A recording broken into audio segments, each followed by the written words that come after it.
Hello, Lewis Middle School. My name is Daryl Johnson II, and I'm a composer. I write band and orchestra music, and I work with high schools and middle schools like you guys around the country. Up until this year, I've been traveling around quite a bit. I've gotten to go to schools in some 40-something states, and so it's been a lot of pleasure to meet all of you guys and to work with so many students. I've been to Virginia a couple times actually, and I was going to get to see you guys again this past year, 2020, but we all know about that. So what we're going to do is an online activity to show you guys a little bit about how composition works and about the process that I use and how you guys can create music. And through this process, you'll be able to create a little piece of your own that you will hopefully get to play at some point. So as we go forward to this, I'm going to switch over so that you can see what I'm doing, but I'll be back here on camera back and forth to talk through what's happening. So this is going to be a lot of fun. Keep an open mind. I know music composition seems like it's really, really daunting for a lot of people. You're like, how do I start? So we're going to take it step by step. Don't worry. It's going to be smooth. It's going to be easy. There will be no pressure, no stress, and I look forward to seeing what you come up with. All right, so as I mentioned, so many people are deeply perplexed by the notion of how music is composed, so we're gonna break it down right here. You guys may be playing my composition zeros and ones right now.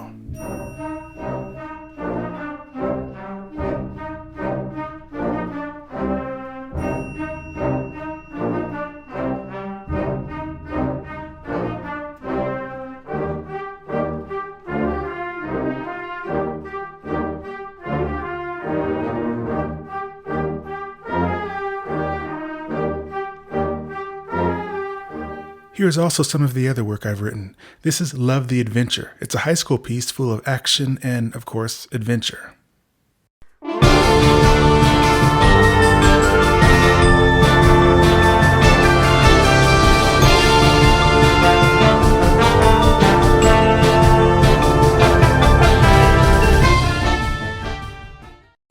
And this is Midnight Raid, also a high school piece, along similar lines, but a lot darker and heavier and dramatic.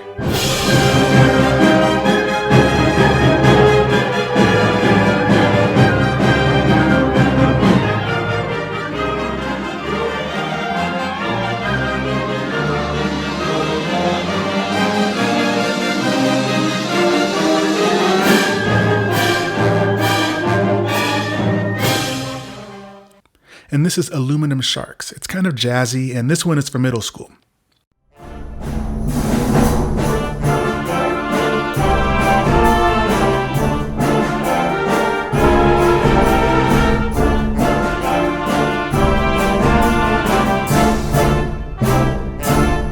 So those are just a few examples. Now, despite how complex this music looks, there is a simple framework that they all come from. Music is made of three parts: melody, harmony, and rhythm. Melody is the easiest to explain because we all grow up singing and playing different melodies. The melody is the part of the song you usually sing when you're describing it to someone. Melodies are simple, like or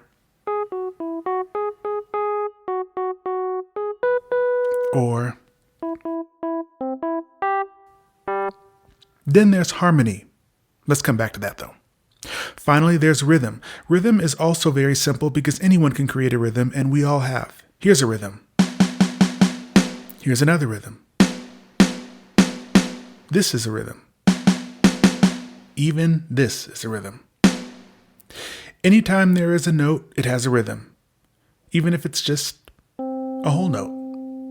So we've got melody, which we understand, and we've got rhythm, which we also understand. The challenge in music composition for students is to learn harmony.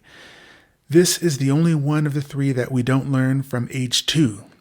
2-year-olds can create melodies, even 1-year-olds can create rhythms, but most people will never create a harmony. It's a little complicated, but not too bad if you just pay attention and look really closely for the next 2 or 3 minutes.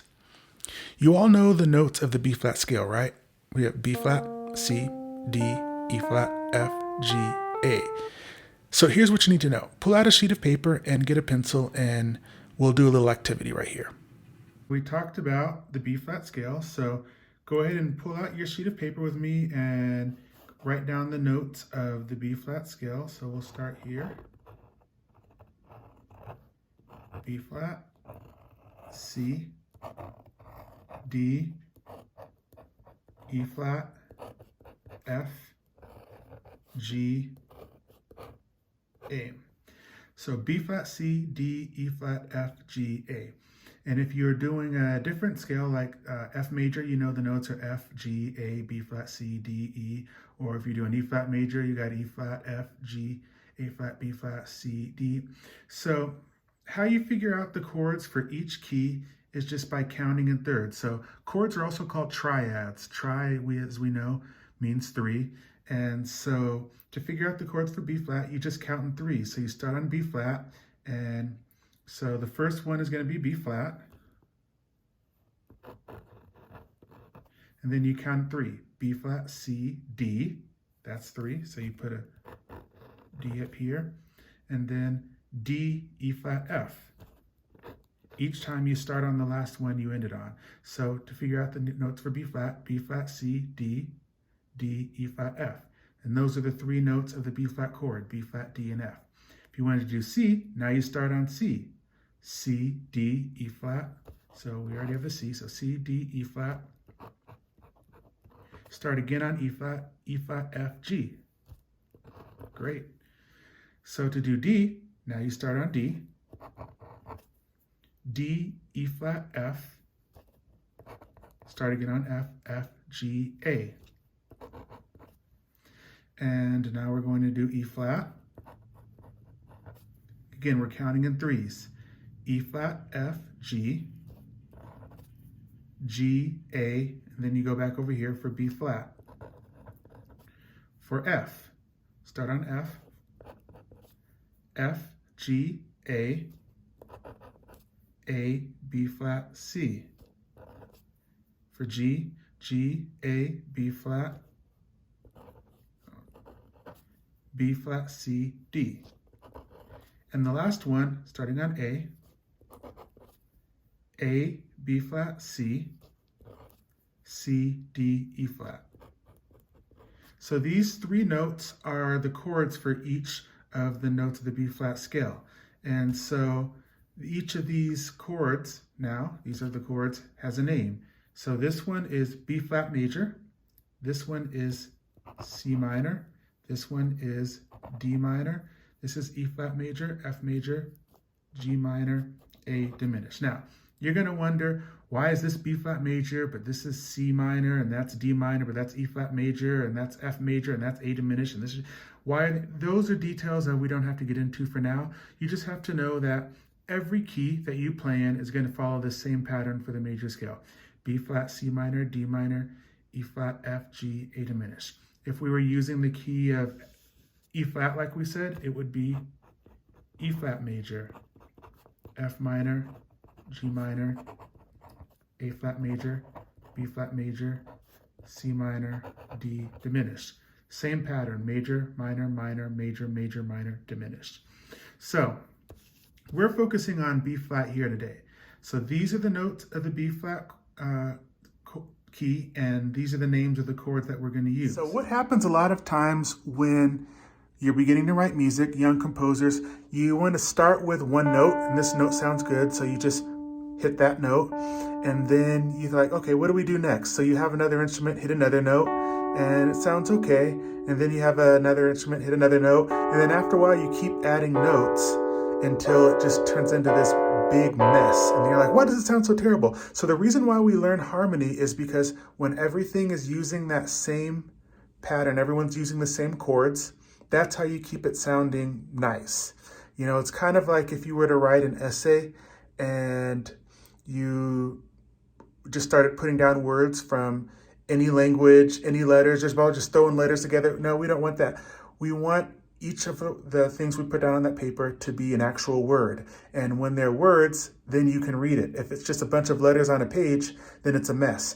And so just picking notes at random is the same thing as writing an essay where you just throw a bunch of letters onto a page and see how it sounds. And you just get, it doesn't mean anything. So what we're going to do now is take our three parts, melody, harmony, and rhythm, and use them as a basis to start our piece. But before we do that, I want to explain to you a little bit about how I begin my music. And so all those pieces I played for you at the beginning, they start like this. Just five staves of music, actually. I use 5 staves, but for this, we're going to use 4 staves. So let's go back to the music. So here are the 4 staves of music that we're going to begin with. The reason why we start with 4 staves is because we don't want to get bogged down with instruments. If you start writing for all 30 instrument staves or whatever, it's just going to be too big of a mess. It's complicated, it's overwhelming. We don't want to get overwhelmed. So we just start with 4 staves that don't have any instruments, so we don't have to think about what instrument's going to play this, how high can the flute play, how low can the saxophone play, how loud can the French horn play, will these two sound together, is this going to be okay in that range, what is the fingering, what is the transposition. These are all messy details. Just start with the music right now. 4 staves just like this is what we're going to begin with. Now you should already have a template that looks like this. So looking at these staves, we know that we have 3 things to do. Do you remember what they are? Melody, harmony, and rhythm. You can do them in any order you want, but for the sake of this presentation, we'll go in reverse order. So the first thing we will do for each measure is choose rhythms. You can choose a whole note, 2 half notes, a quarter note, even eighth notes. Your job is to fill one measure. Here's an example. 1 half note and 2 quarter notes. That's one measure. Another could be 6 eighth notes and a quarter note. Another could be a half note and 4 eighth notes. Another is 4 quarter notes. Anything you want as long as it fits into one measure. So for the first section of this assignment, we will assign a measure to each student in class. Each of you will be responsible for creating a rhythm for your measure. On your sheet of paper with the 4 staves, mark your measure. So for the 6th grade class, the A group, the top line will go ahead and be Justin, Larissa, Brooke, Olivia.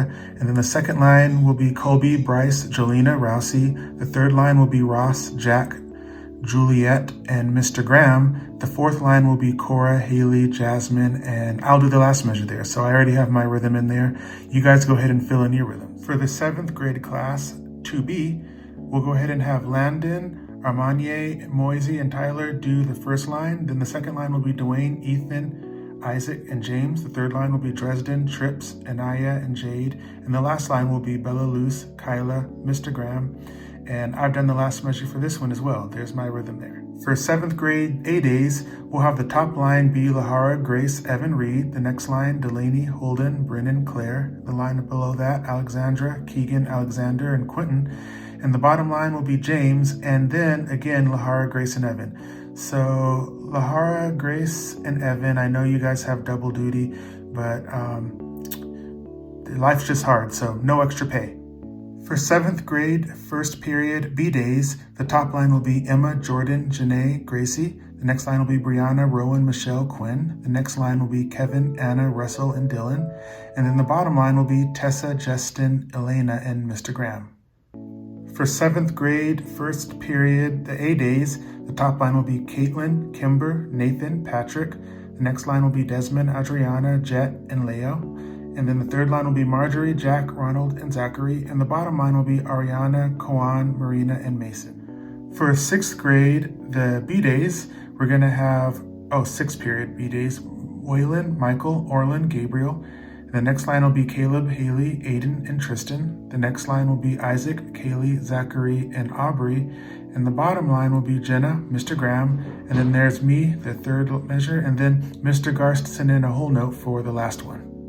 For our 6th graders participating online, we have the top line with Aaron, Layla, Lucas, Abigail J, Jamalakai, and Amber. The next line will be Jacob, Angeline, Kaylin, Grayson, Parker, and Anna. The third line will be Alea, Jalen, Abigail B, Elijah, Chase, and Mr. Graham. And the bottom line will be David, Beatrice, Elijah, Madison, Aiden, and I've got the last measure covered, so there's my rhythm. For 6th period, 6th grade, 6th period, A days, the top line will be Arama, Sahisha, Zion, and Anave. The next line will be Haley, Jacob, Leland, and Brinkley. The third line will be Keelan, Julius, Robert, and Cameron.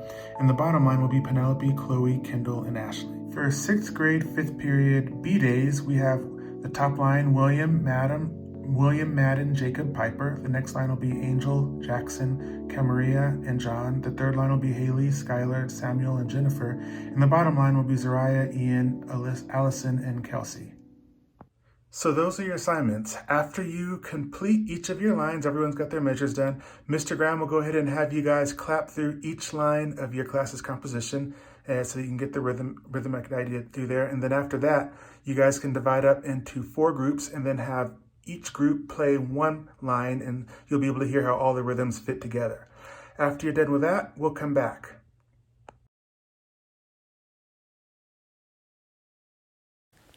And welcome back, my rhythmic friends. You should now have 4 lines of fantastic rhythms. Now, let's do the harmony. As you remember, we talked about the 7 chords in the B-flat key. In order to make sure that our composition sounds smooth and cohesive, as a class, pick a chord for each measure. There are no real wrong answers, it's just how you feel. If you want a bright sound for the measure, pick a major chord like B-flat, E-flat, and F. Those are bright chords. If you want a dark sound, choose a minor chord like C minor, D minor, or G minor. If you want a weird or awkward sound, you can go with A diminished. Here's an example of what you could do here. You could start with B-flat major, then go to G minor, then E-flat major, then F major. Another example could be C minor, then E-flat major, then B-flat major, then G minor. Mr. Graham, if you have a piano available, please feel free to play through the chord progressions to help everyone decide what sounds good to them. After you select your chords, write the chord you choose above each measure for each measure. So each measure should have a chord. And come back to the video when you finish.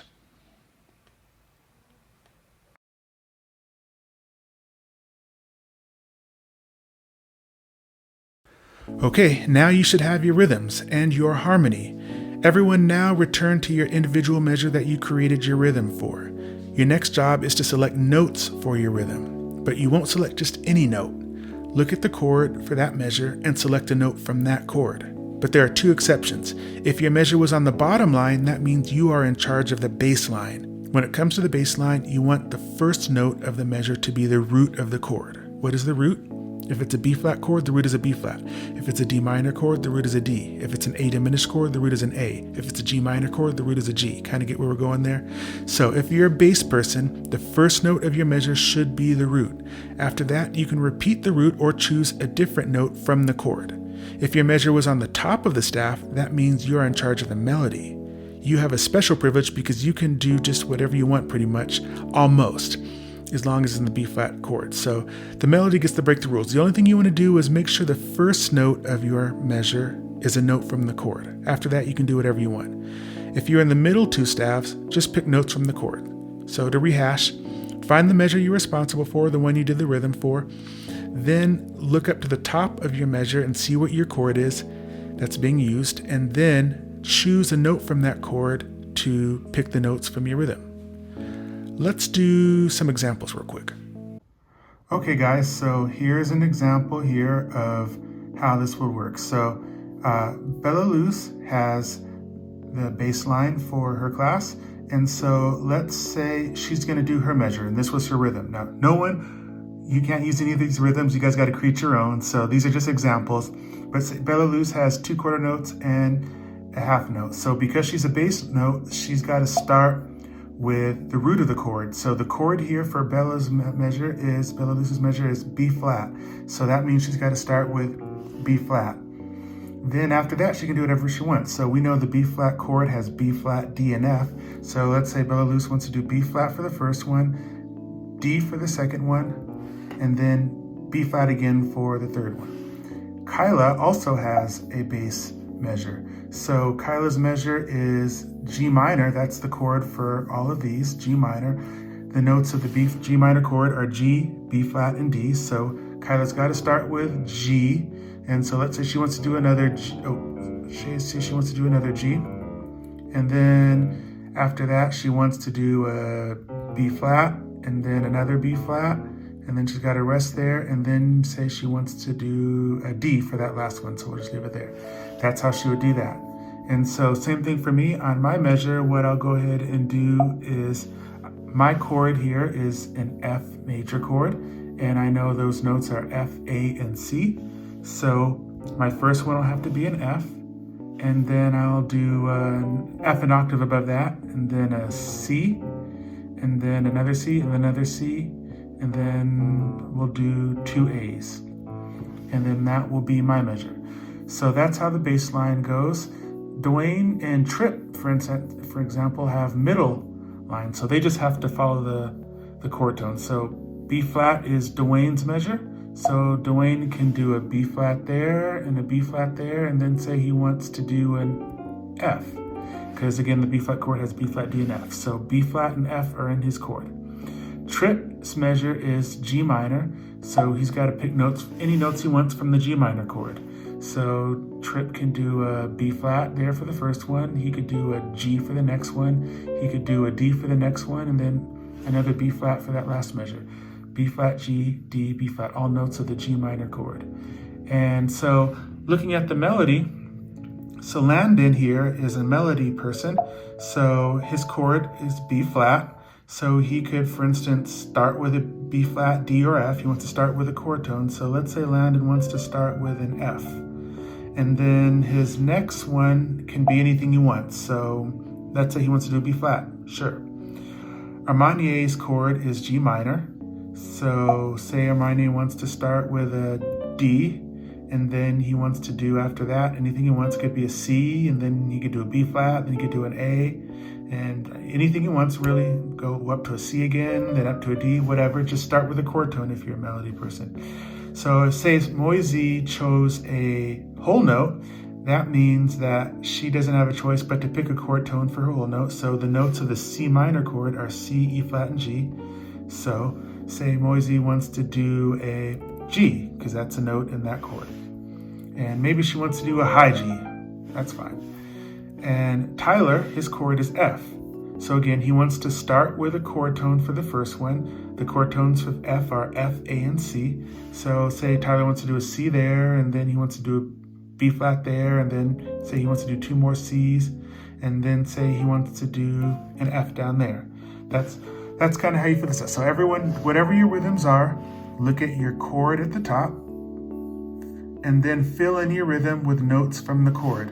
And Mr. Graham can help you if you forget what the notes are for each chord, but you remember how to find them. Count in threes, and you'll know what chord, which chord it is, and then what the notes it has. All right, guys, so it's a long journey, so hopefully you arrived where we want to be, which is you're going to now have all 4 of your staffs filled out with rhythms and notes for each of those rhythms. And then the last part of it, the melody, has worked itself out, because all the people who had the top line actually ended up creating the melody. And so that will be your melody. Go ahead and get that far, and after you have that sorted out, we'll come back and talk about it in a live session for our first face-to-face meeting. So if you have any questions, Mr. Graham can help you, and he can contact me if there are any questions as well. And I look forward to seeing what you come up with.